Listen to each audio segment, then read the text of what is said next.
Good morning, good afternoon, good evening. Hello, hello, hello. Depending on where you're tuning in from, thank you so much for tuning in. I hope you can see us. I hope you can hear us. If you're not doing both, then one is better than none. Welcome to The Visual Effect, a webcast series. And we are here with the maiden voyage, the maiden conversation. I am Davina. And are you laughing at me or with me? I'm confused. Phil, is that I, you? I am laughing with you, Davina, because I am overjoyed about the fact that we've gotten this far. And where we're headed is making me even happier. So I am Philip Reed, former production services supervisor, digital resources coordinator for some big visual effects houses, retired motion capture performer, and former film actor and television actor. Now living here in beautiful Nairobi, working for Equetta Arts, and just having so much fun as the talent acquisition and content creation professional here. So, Phil, when you called me, you are obviously of this world, and I mean not of the of the globe as such, because you're a creative. We'll get to that later.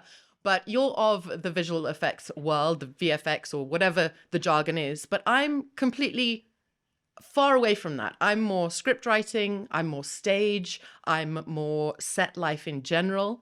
And I think I'm here because I've spent my life hiding in film, whether it is studying it at uni, whether it is watching endless hours of TV shows to feel less alone during puberty, whether it is hustling currently to find any sort of way in to any TV or film show. So if anyone's hiring, I'm ready. But aside from that, that is exactly what the visual effect is all about. We are talking about creativity. We're talking about the visual effects industry, and we're talking about how to go from pixels to pesa.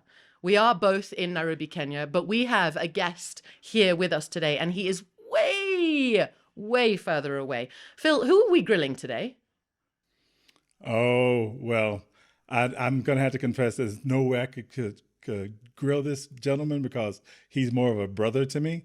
But I'll tell you this. We are talking to TAMIR SAMMY DIAB, and he is one of the best folks I've ever met in my journey on the world of visual effects. I met TAMIR down in New Zealand. We worked on films like Avatar through the Planet of the Apes series. And the thing I remember most about him was professional, kind, courteous. And those traits are amazing when you have someone that has that much stress in the jobs that we do.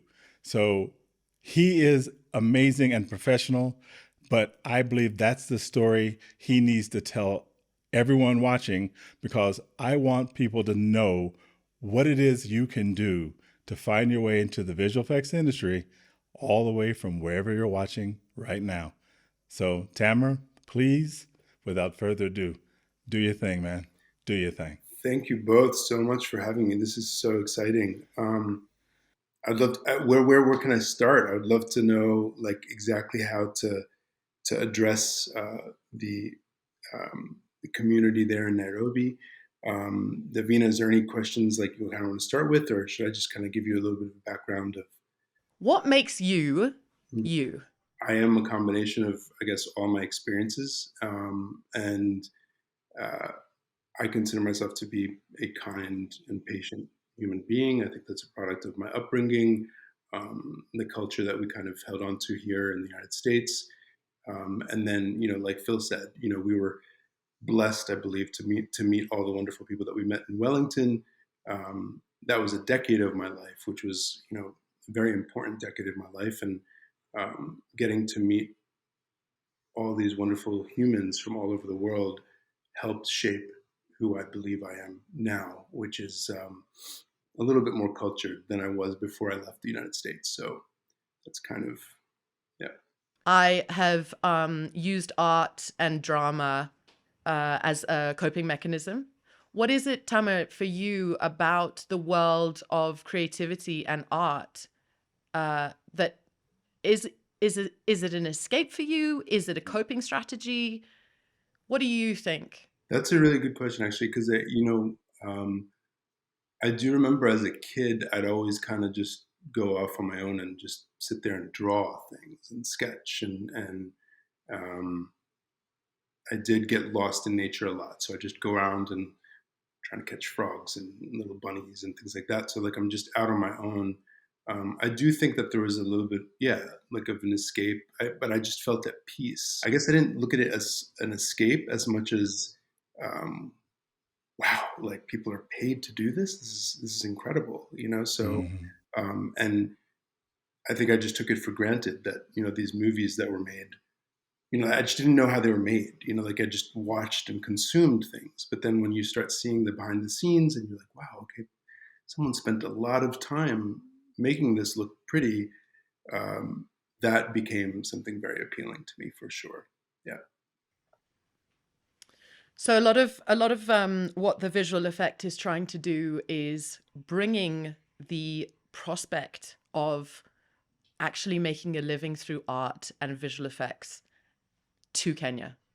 When you're there as a little kid, drawing all of these things, and even as a teenager, were your parents actively encouraging that, or were they just like, "Can you go and be a lawyer, doctor?" Here, it's all about lawyers and doctors still.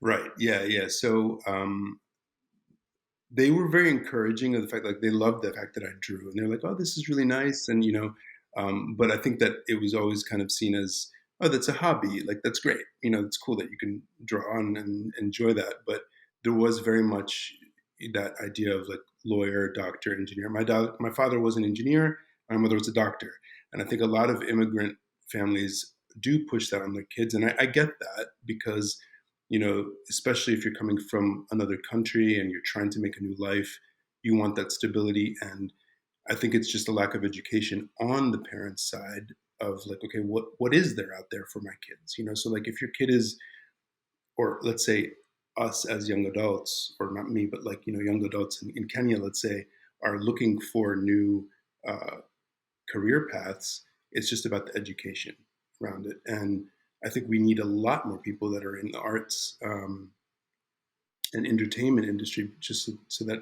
we can give ourselves a voice as Africans, right? Because um, we can't wait for other people to do that for us. So, Phil, I wanna swivel over to you because I see you with your daughter. You have this brilliant career and history in visual effects as well. I see you actively encouraging your daughter into the arts. Is there something that you're not afraid to release her into this world, even though you've really struggled as well I mean, it's not an easy profession, we know that. Uh, I really encourage my daughter because she is very talented. I believe there's a path through finding uh, yourself, your confidence, and connecting to other people, learning the skill sets, whether it's through the music she does, acting, singing, and the amazing dances that she pulls off every time she comes home from school. The thing I'm trying to think about Tamir and how we're both alike because I was the kid that sat and I drew, but I'm the youngest of 12 kids. So I got lost pretty easily. But I knew this. I knew that that pencil was going to take me somewhere. But I was never a great artist, but I loved doing it anyway. My love was books, comic books, cowboy movies, kung fu movies, action scenes, and I told myself, I'm going to do that. I don't know how, but I'm going to do that.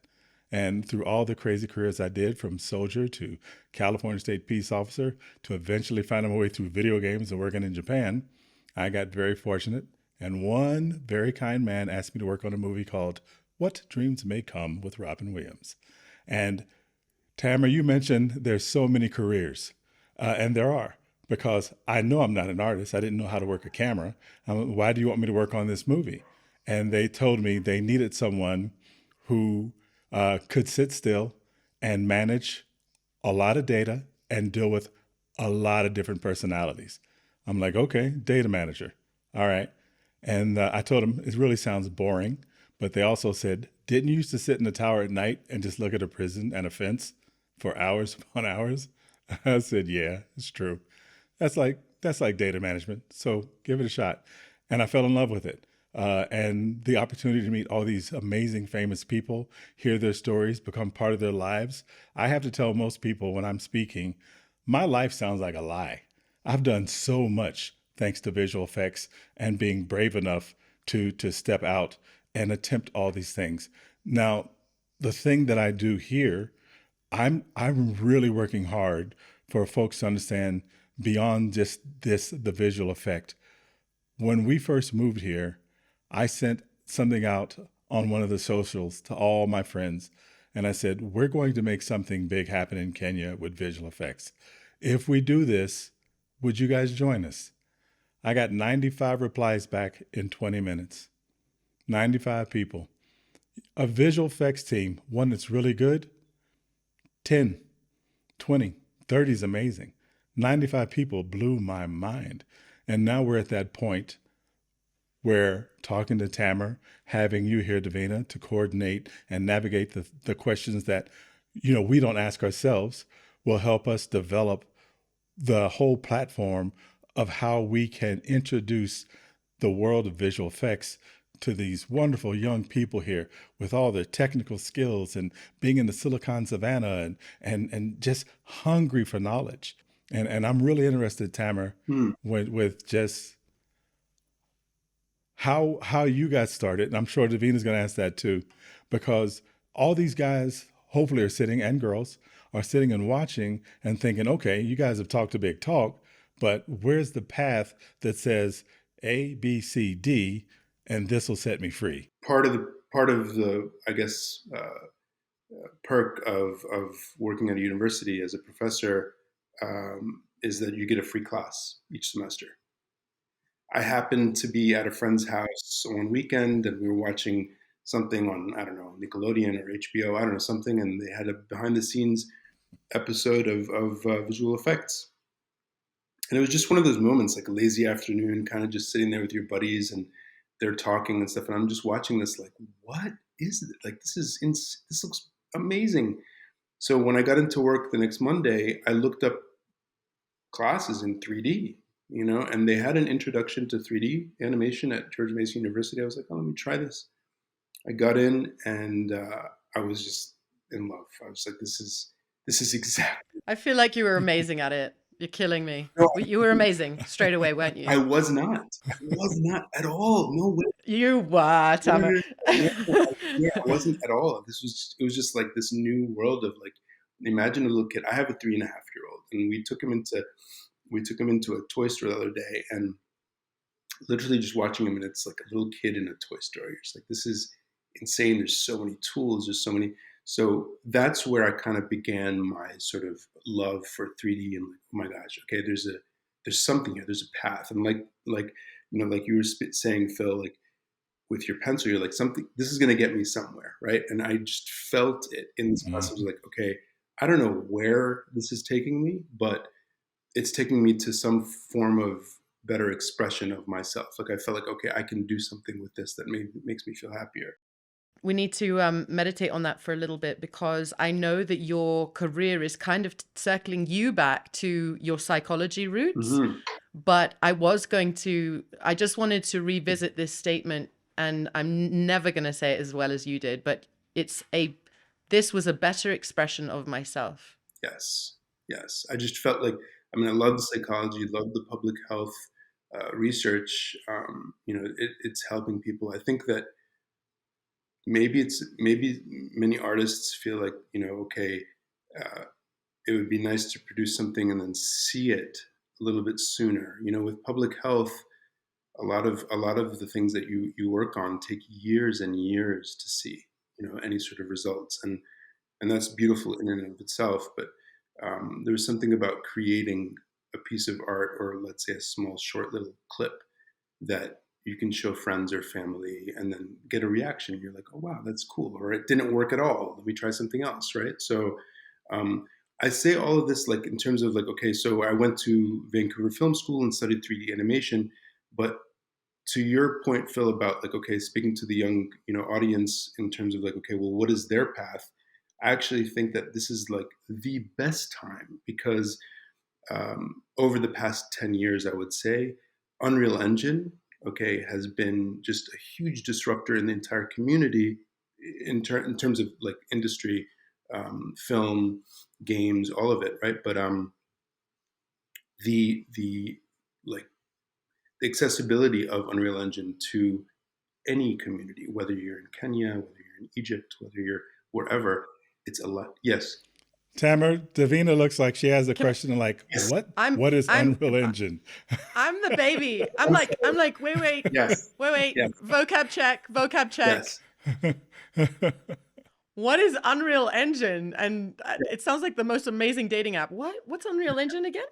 So Unreal Engine is a gaming, well, they call it a game engine, right? But like, I guess like what a game engine would be would say, think of it as software that you can jump into, and with the help of YouTube tutorials, which are like widely available on the internet, um, you can learn pretty quickly how to place objects. When I say like there's assets, we call them assets, but objects, you can think of it as like a cup or a mug or an animal or whatever it may be. Think of them as digital sculptures that you can place into a scene, and this scene, you can think of it now as like a canvas, right, that you would paint on, but you're placing all these different props and objects within this canvas. You can place lights, and then you can animate cameras. So all of this is made possible a lot easier and quicker within this game engine. All right, which is it's made by a company called Epic. Epic Games. They made this game engine free for everyone to use, right? And that was a huge That's amazing. that's yes, and it's a huge disruption because typically all of the movies that we've seen since like let's say Jurassic Park to like like all these, it takes very expensive software, lots of expensive hardware, and so now I think it's a lot more accessible. Did they ever say why they released it for free?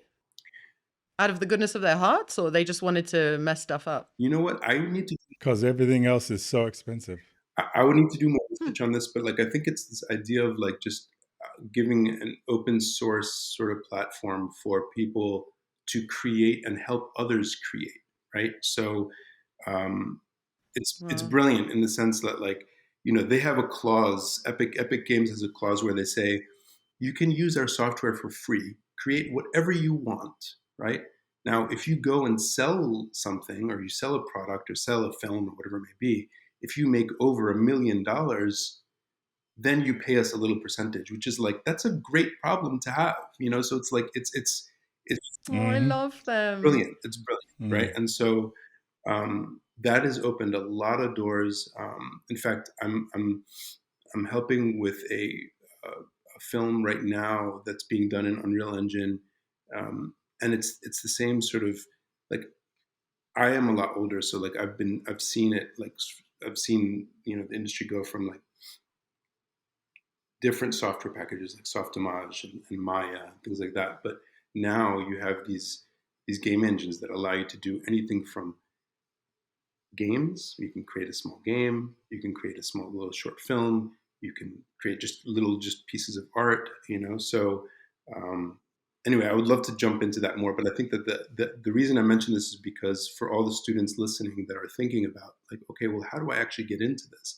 It doesn't take a year or 2 years in film school anymore. It literally is up to you to sit down. Within hours, you can create something very beautiful. So yeah, So what would you say in terms of uh tech needs, in terms of like actual, do I need like a really sexy Mac? Do I need like what do I need? Do I need a hot internet connection? I'm really talking practical stuff now because yeah, I'm pivoting in my career yeah, after this. yeah. I think that there Unreal Engine does run a little bit better now. I find on PCs, and there are specific specifications like for video cards that you can purchase, but it's not something that's like uh, inaccessible, and then, and I would look. I need to look a little bit more into the infrastructure there in Nairobi in terms of like whether there are labs that are available for students to come in and even just spend a few hours. So yeah. Well, we'll just make Equeta Arts make Unreal Engine people come to the conference. It's not hard. Anything can be done by Equeta Arts, by the way. So Tama, let me ask you this, right? So what give in a sentence, Mm, because I'm the 4-year-old in the room, sure. what do you do in a sentence? I'm sort of like shepherding several different departments, or let's say groups of artists, in order to create a final product. And that final product would be, let's just speak about it in terms of like a short film, right? You'd have, this is not a sentence again, but like I would say shepherding, That's okay. yeah, shepherding a bunch of artists into releasing a piece of content that, looks presentable. Um, Deconstructing that sentence would be like, okay, well, you'd have someone in the modeling department. Again, that's like sculpture, right? So if you think of sculpting clay, you have sculptors that actually sculpt in 3D. So you'd have modelers that create characters, animals, objects, and then there are those that paint the textures onto these things. So just like we would have different colored clothing, or like that, that beautiful um, cloth behind you there, painting textures onto objects. Yeah, go ahead. So, so shepherding to me is screaming at people and sticking to a schedule. But I think for you, your shepherding is, are you signing off on all of the art and the beauty and the colors? Like yours is more of quality control and like making sure everything's the way it should. I mean, I've seen your show reel, so it's definitely like it's astounding. Yeah, no, thank you for that. But yeah, no, I think it's not screaming or shouting at anyone. I think it's a lot more gentle and just like, hey, like how can we, what are our goals here? And like, let's say for some of the films that you've seen on my demo reel, that was not my responsibility. That was someone that was a lot, higher than me at that time. But there is someone that is looking at it and saying, okay, well, James Cameron wants these Navi to look a certain way, right? Okay, what does that look like? And so you have people spending so much time, dialing in skin texture, dialing in, the eyeballs, how the eyeballs actually, react to light, things like that. So all of that, it takes time, obviously, but it takes, I think, the thing that I've learned the most through Weta was like how to delicately and patiently deal with artists and help them push their limits, so that they can do the best possible art that they possibly can. Right. You brought up the Yeah. Navi, somethings, Mm-hmm. the Avatar. So can we please just take a moment? The Way of Water Mm-hmm. was so, you're in a room with 100 other people in a dark room watching not real people. You're watching blue people, giant blue people Yes. jumping off waterfalls. Yeah. But the power of visual effects was so much in that I got so upset and so traumatized that I had to leave the theater during the the whale and the calf scene, Oh, that fishing scene. And it ruined me. It ruined me. And the thing is like, my question is, have you ever been so, I mean, you're making the art, I'm just watching it.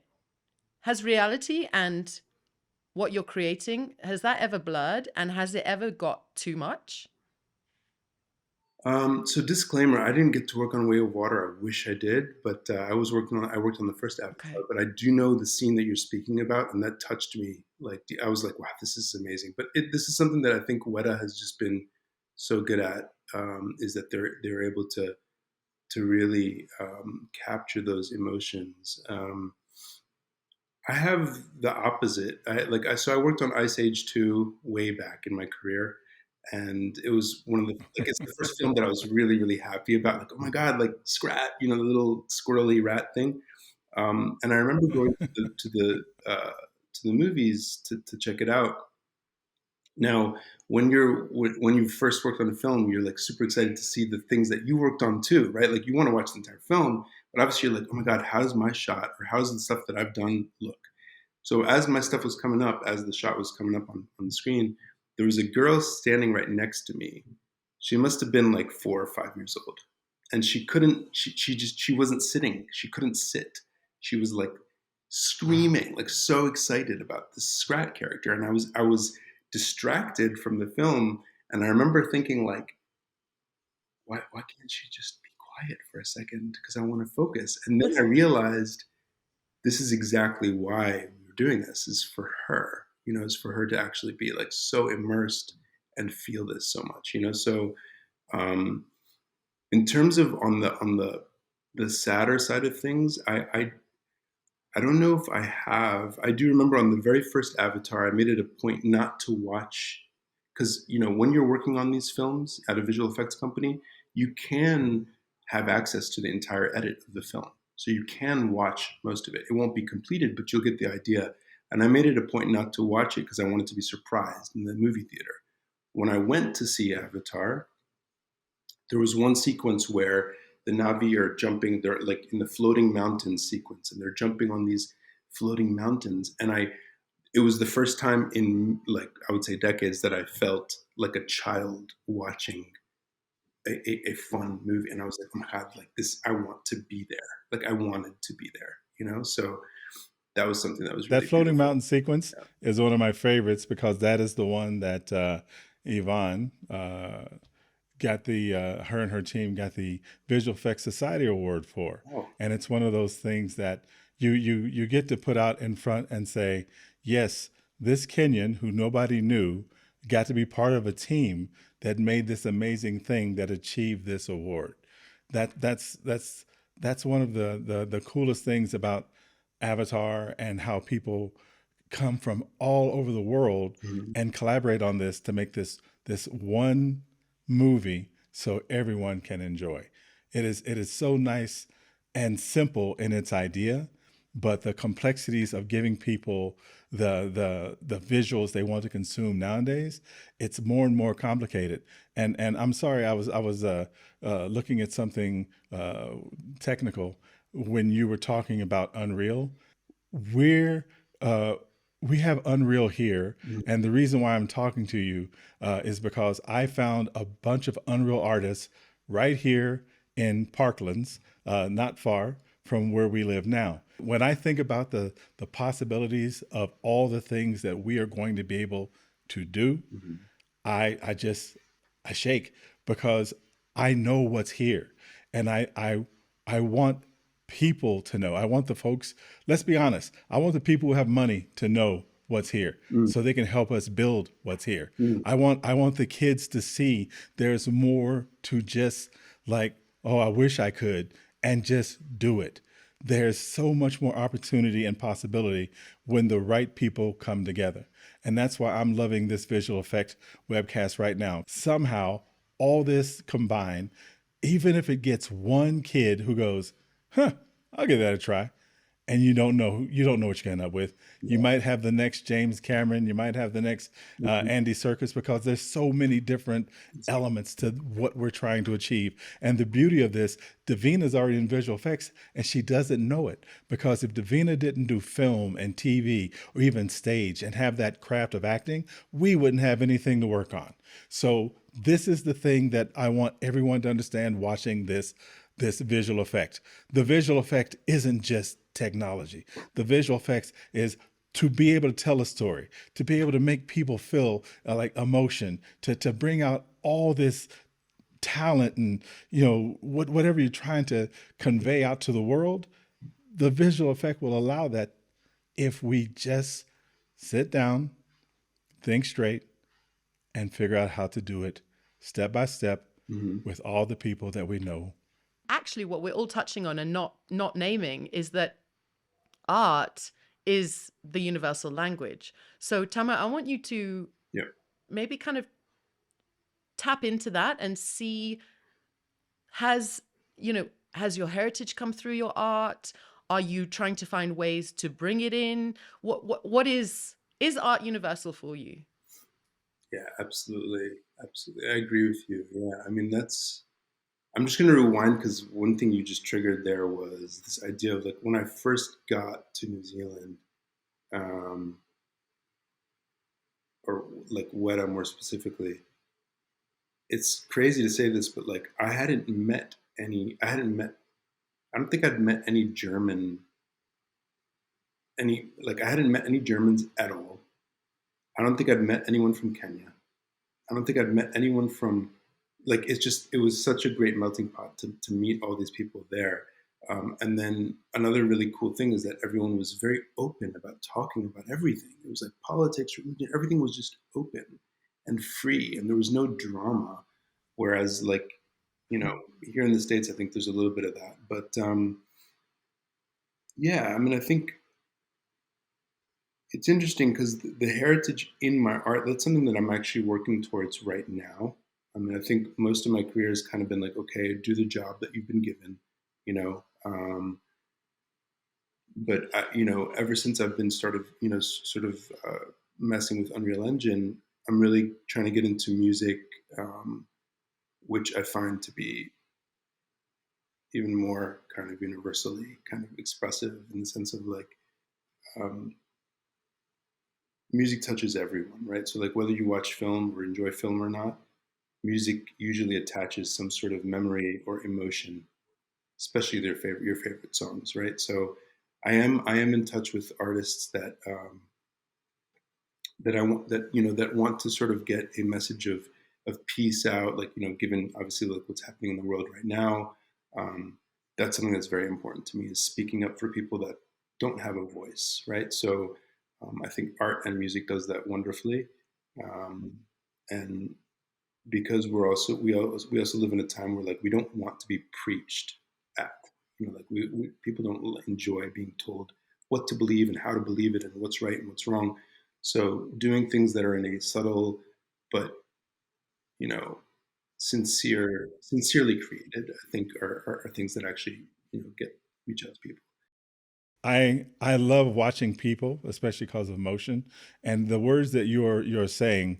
Like me and you've had conversations many times before, for 9 years at Weta, and I wish we could tell folks what we learned. But what I'm loving is how Davina's face is changing as she's processing and absorbing this information, because she is one of those people who I didn't get to know at first. I only knew her from a radio show, and I Mm, always wanted to talk to her. But when I heard her speak on the radio, I always heard passion in her voice. And that's why I was so happy that we stumbled into each other. And when she listens, you can see, because you know what she's going to give you back mm, is going to make you think. And that's the stuff that makes relationships and friendships better. That's how it felt when you and I met at Weta. And you're right. It was an interesting demographic of people, yeah, but somehow, some way, we all still made it work. And that to me was one of the best experiences in my 9 years. yeah, So I am thankful that we have this dialogue, you and I'm glad that Davina is the one who's really like, she's the noob, but my God, she's pulling it in so well, and she's giving it back tenfold. So mm, I'm loving this. How do we bridge big hearts, openness, softness, love, peace, and light with being able to afford to send our kids to school and put a roof over our heads? Because that is the problem. The number of artists I know in this country, in the world actually, eventually have just said, you know what, I need to eat. I need to part creativity. And that's such a sad thing. So the visual effect, we are turning pixels to pesa. TAMIR, pesa is money in Swahili. So listen, you're not going to solve all of our problems. You might solve maybe like half, and that would be amazing. But how do you do it? How do you keep going in this industry? well, I think that so again, I'm going to be completely transparent because I do this with all the artists that I work with as well, right? Like, I mean, I I recognize that uh, everyone's fighting their own battles, right? Like everyone's got their own stuff. I don't care how composed and well, let's say you can communicate.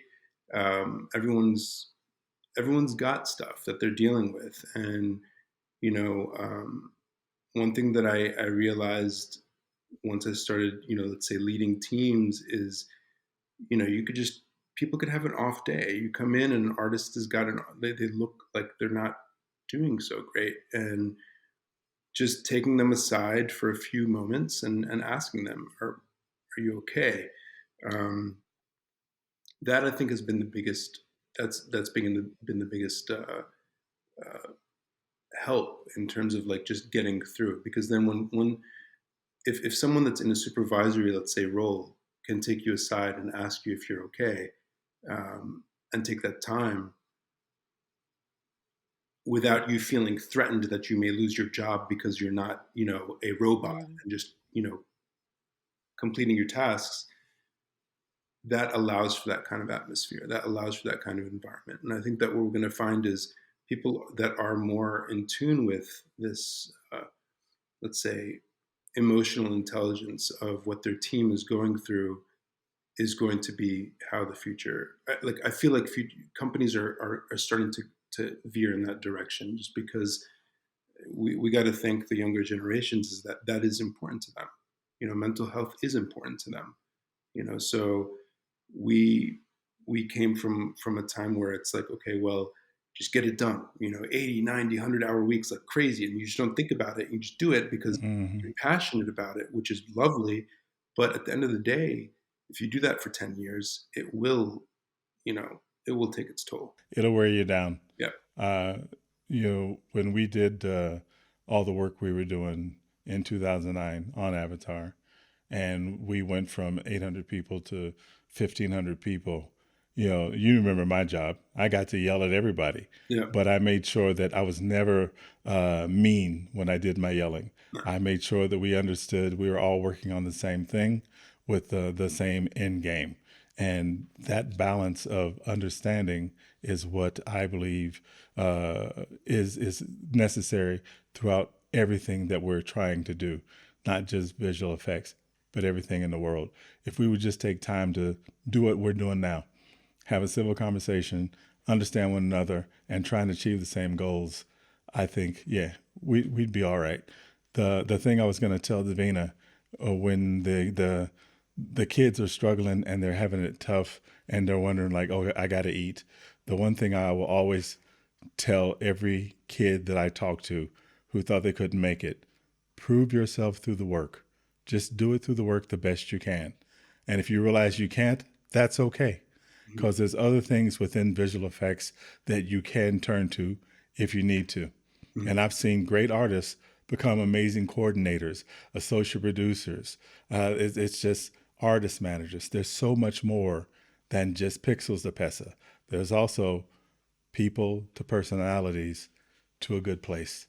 So Absolutely. yes, there's a lot that needs to be done, but there's a lot that all of us can do that's beyond even the artistic levels of visual effects. What you just said there, Phil, is so important because I just met someone that's doing production, and we were talking to her about her, just her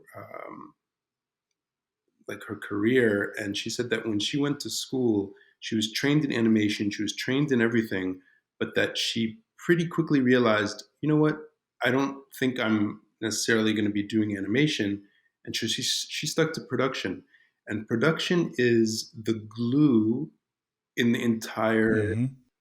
equation of like any Mm-hmm. production, any film or project that you work on. You need a solid production team, and that is someone that does pick up on these, subtle differences that you see in artists, and you can then suggest to artists like, hey, there's this other thing you can try and do here, so that they don't feel like they're failing or anything like that. So again, back to what you said, Davina, yes, I mean, there are many ways to make sure that, okay, you can still get paid and stay within this industry for sure. You know what visual effects has done? You know what the industry of visual effects has done, and the rise of the superhero movie and all of the animations that basically I grew up on. Mm-hmm. Um, it has brought mass audience, mass money, and Hmm. an interest that other forms of art could not access. It has popularized going to the theater, going to the cinema, and Hmm. then when there's a huge hit, you can then now branch out. You can have, you know, the score, and then if you're a music kid, you can learn that. There's coloring books, there's the sticker books, there's this. But actually, visual effects and animation and what other, however you're supposed to label these films, Mm-hmm. that was able to access audiences that other forms of art and culture have never been able to access, and I think that's amazing. Yeah. Yeah. Hmm. Well, I think Davina, it's because they hit the psyche of the moment. Culture is always changing. What people consume is changing. The comic book movies, the superhero movies, they took on an older generation who loved the comic books, who wanted to see these heroes, but the younger generation didn't know these stories, but they loved it for the visual effects. Bridging that gap that actually made generations be able to speak to each other for the first time in a long time over something as simple as a superhero movie. So it is amazing that sometimes it is just the stories that we're able to tell, and then being able to add that little visual element to it that can merge like the different ages. And I don't know how this would fit in, but like what I'm doing right now, what I'm working on right now, uh, is kind of a combination between, let's say, it wouldn't even necessarily be visual effects. It'd be like maybe animation slash visual effects with music. Um, we were able to do we were able to create a music video game.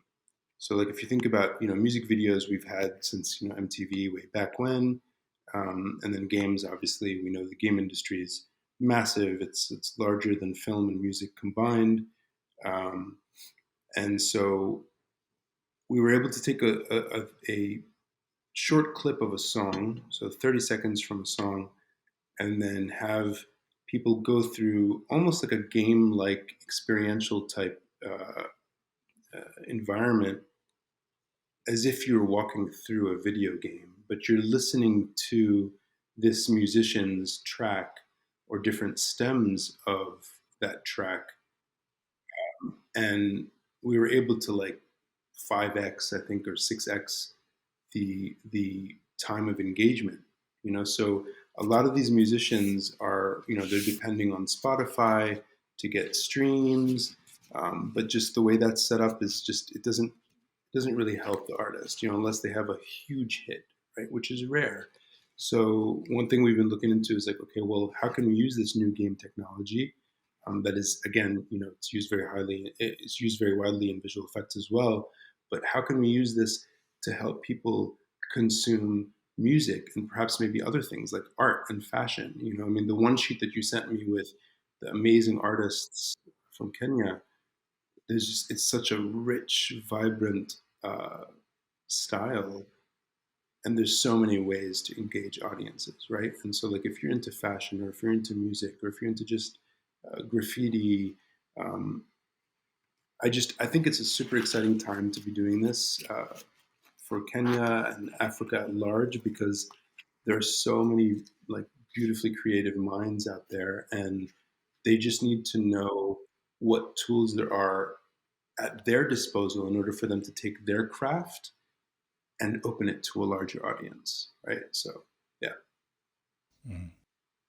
And that's exactly the point of this web series. But also, I have it on good authority, I hope, that you're going to join us in Nairobi in April. Can you confirm or deny that, please? Oh, I'm so happy to confirm that I'm cannot wait to come to Nairobi. So, um, and I can't wait to speak to all the wonderful students and fellow artists out there that are wanting to create, because yes, again, I was born and raised in the United States, but I do have, most of my family is in Egypt, neighbors, up north.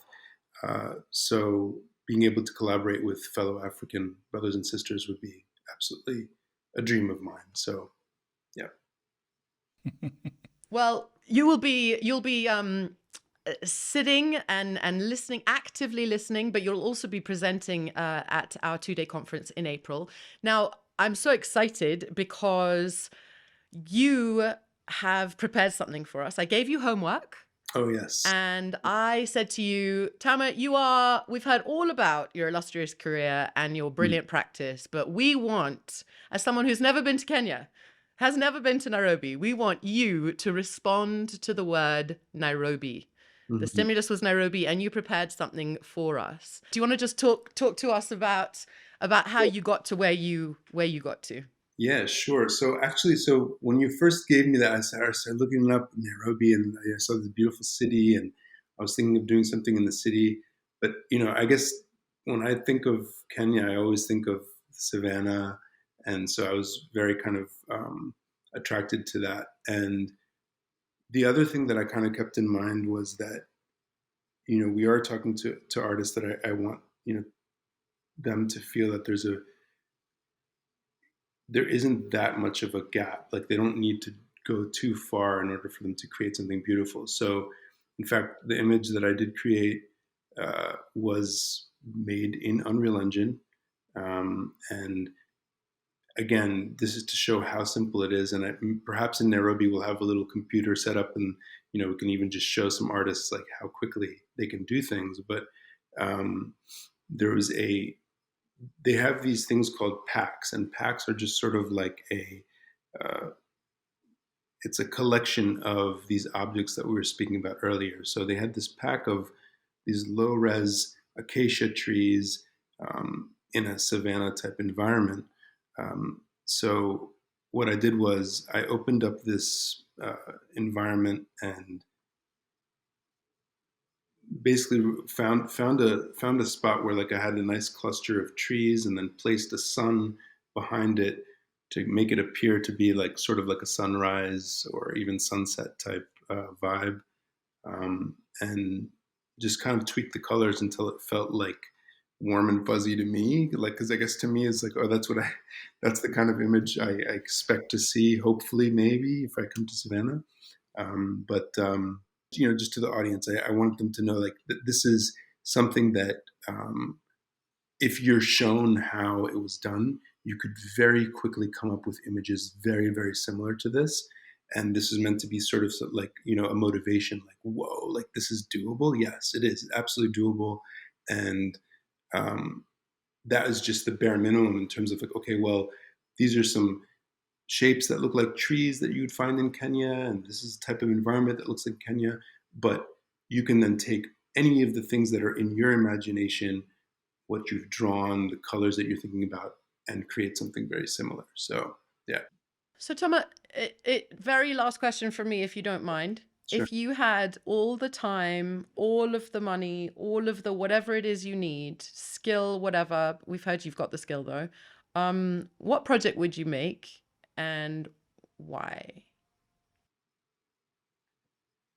Wow. Well, if I had everything you just told, Something with Phil. oh, absolutely, No, and me. yeah, absolutely. He'd make it in Kenya, so we could hire everyone. Tell you what I mean, Yes.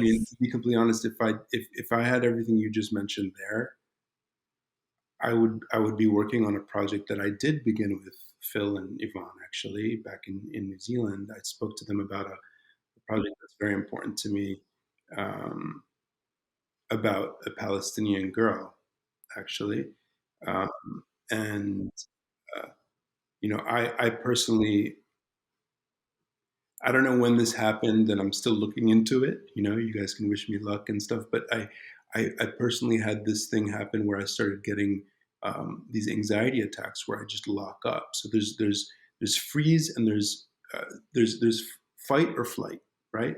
Fight or flight, and then there's freeze. And freeze is a little bit less known in terms of why it happens, but it's what happens to deer, right? Like if you if you get deer in headlights, they freeze and they're just so terrified the muscles all lock up, right? So I feel like what's been happening in Palestine for the past 75 years um, is atrocious, and obviously we see what's happening right now.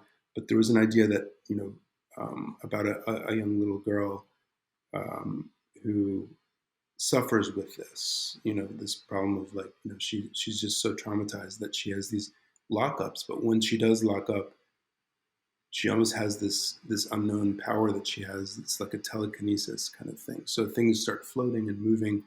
And so the idea would be how would this character navigate through the world of like being someone that is oppressed, but also not want to hurt anyone in terms of her, resistance to that oppression, right? So that is something that I would love, love, love, love to be properly funded.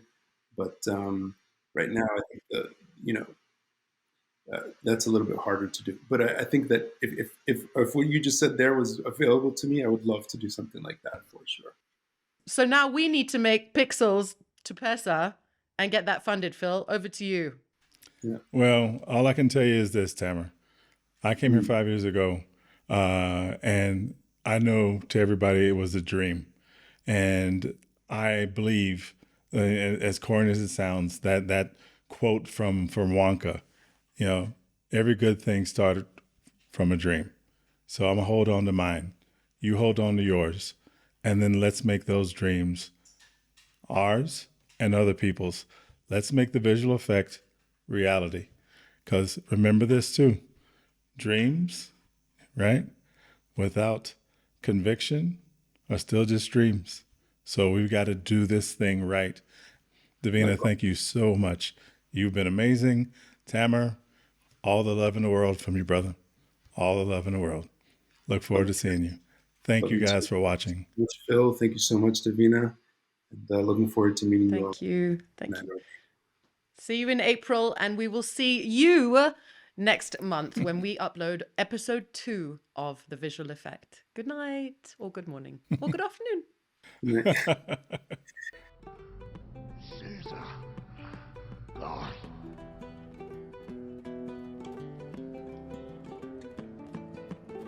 Apes, follow.